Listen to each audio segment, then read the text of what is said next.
Welcome back to Kiesel News, everybody. To start today off, we have news that Marvel and NBA are officially entering a partnership. Now, what this essentially entails is that the NBA will be allowed to use several of Marvel's characters in their marketing.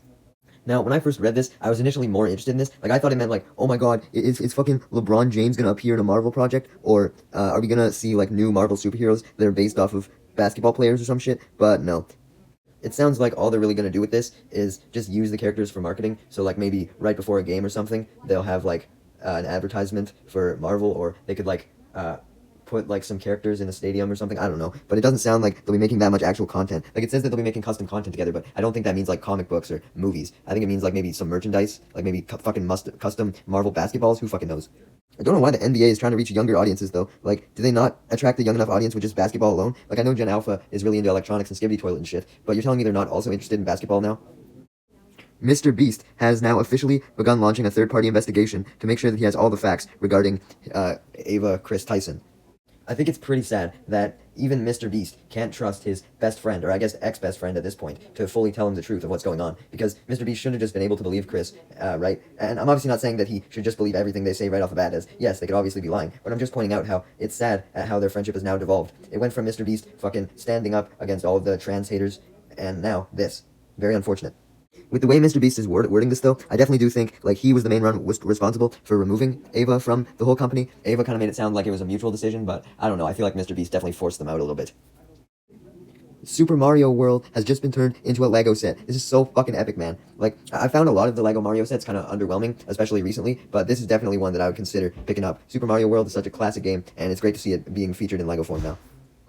We finally have a little bit of good Blade news, being that it is officially rated R. Now, this was to be expected. I don't think anyone really thought that it'd be fucking PG-13. Imagine a PG-13 Blade. That'd really be the nail in the coffin for Marvel. But it's nice that we do have confirmation that they at least know the rating. They probably don't know any fucking else because of how many different directors and writers have been involved with this shit. But hey, at least it's rated R.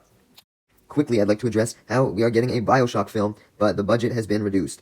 I've never played BioShock personally. I just think it's cool that we're getting another video game movie. Not much to say. As for the budget decrease, that's probably for the best, as most of the other games that have got adaptations, I think, are a lot more well-known than BioShock. So I don't know if they should be putting a whole bunch of money into it, but I hope it'll still turn out good. There are apparently no immediate plans for another actor to play Wolverine in the MCU.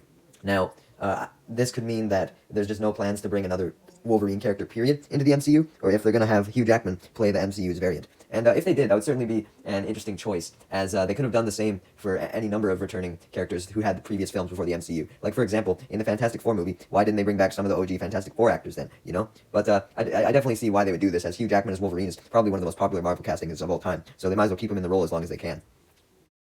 We are getting 2 prequel books for The Acolyte, one focusing on Yord and Jeki, and one set 20 years before the show, following Vernestra and Indara. Now, I think it's great that we're getting some expansion on The Acolyte in general, especially if we're not getting a Season 2, and with Yord and Jeki dead, it's great to get more content from them.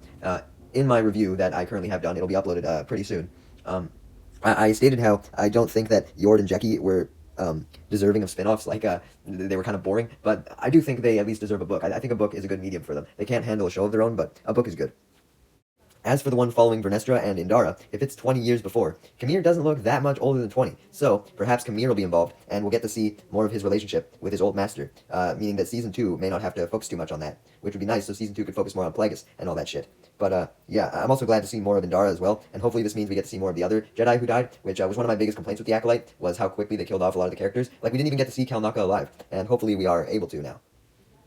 To start with some AI-related stories today, first we have Mark Zuckerberg saying how he wants content creators to use AI clones so that they can essentially interact with themselves. And, Zuck, what the fuck are you on about, man? I don't understand how this could be appealing to a whole bunch of people, let alone viewers, especially viewers. Like, maybe it'd be cool to, like, talk to yourself and, like, see what a programmed AI would think, how you would respond to certain things, but I don't know if a viewer would really be interested in seeing that. Unless Zuck here is just referring to, like, the clone aspect, so you could be, like, in multiple places at once, so you could, like, have multiple fan meetups at the same time. If that's what he's talking about, I guess that makes sense, but otherwise, I think he's a little fucked up. Big AI news. SAG-AFTRA is going on strike against the video game industry. Companies affected include Activision, Disney, Insomniac, EA, Take-Two, Epic Games, and Warner Bros. Games. So basically everyone fucking big at this point. And with SAG-AFTRA being the ones to go on strike, it means that it's the video game voice actors. So this shouldn't stop the development of every game, obviously. Definitely won't stop the development of fucking, like, what, Pokemon? but Nintendo actually wasn't even listed here. So Nintendo's completely unaffected, it seems. But yeah, Pokemon would be an example of a game that wouldn't be affected, as there's no voice acting. But any AAA game or with voice acting, it'll be affected by a certain time frame, though, as games that began production before late last year will apparently not be impacted. So I've heard people saying that GTA 6 would be affected by the strike, but it shouldn't be by that metric, right? Because GTA 6 has been in development for a long-ass fucking time, and thankfully for me, Persona 6 shouldn't be affected either. But yeah, I'm fully in support of this strike because video game voice actors are definitely on the lower pay when it comes to people in the industry. And it's only fair that if actors for movie and shows got to strike and have some of their demands met, that people involved in video games get to as well. Because, they're still actors, they just act for a different medium. While pay increases are a factor, the main reason is for AI protections, which video game actors desperately need, so I really hope they're able to be successful here no matter how long it takes. Honestly, this whole strike might just end up making Nintendo even bigger, as Nintendo doesn't have voice acting in a lot of their first-party games, unlike a whole bunch of other studios. Not that that's what matters, obviously. I think it'd be a bad thing if there was one company that became like a monopoly in the entire industry, but it is interesting to think about. To end off on today's AI theme, we have that OpenAI is launching their own search engine known as SearchGPT. Now, I don't understand what the fucking point of them doing this is. Like, I know that everyone shits on Google now for saying how inaccurate it is, but I don't know. I don't find Google that bad right now. Maybe it's just what I'm looking up, but I doubt SearchGPT here is going to be able to do much better, because at the end of the day, it's just getting its information from other search engines. The only possible benefit I could see to this was if, like, for example, so they only hooked it up so that this AI could take data from certain news organizations. So, like, you could potentially stop misinformation that way if the AI only got its information from reputable sources. But it all determines what sites you view as reputable and what sites the AI makers would choose as reputable as well. Some guy got his fucking esophagus tore apart by boneless, quote-unquote, wings at a restaurant, and this caused the Supreme Court to rule that boneless wings don't have to be boneless. What the fuck? Why are they called boneless wings then, dude? Like, they have bones in them. Like, imagine if you murdered someone and then you said, hey, it was only one murder. That means I didn't really murder anyone. I'm not a murderer because I only murdered one person.